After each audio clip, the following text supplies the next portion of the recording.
Okay, what we have here is a custom trailer built for this winch truck. It is tilting. It has this dovetail that'll stick down in the ground so you can skid stuff up on it. Has 2 ramps so you can load a vehicle. You can also set the pintle hitch on the ground and load from the front of the trailer if you want to. There's the release. The trailer tilts in the middle. We've replaced one of the axles with nice hubs with brakes. One's still the old trailer house axle. It'll need to be updated at some point. Okay, now we're going to demonstrate tilting the trailer. When we're trying to load a piece of equipment, we have a snatch block there in the middle.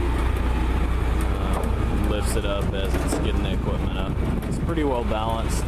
Really, if you just run some tires up the ramps or start skidding, it pretty much stays. But as you can see, set that plate flat on the ground. The ramps mount the 2 holes on either side of it for a vehicle or a larger object.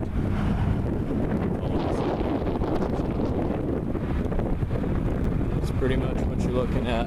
Pretty nice, functional work package. Nothing fancy, but it gets the job done.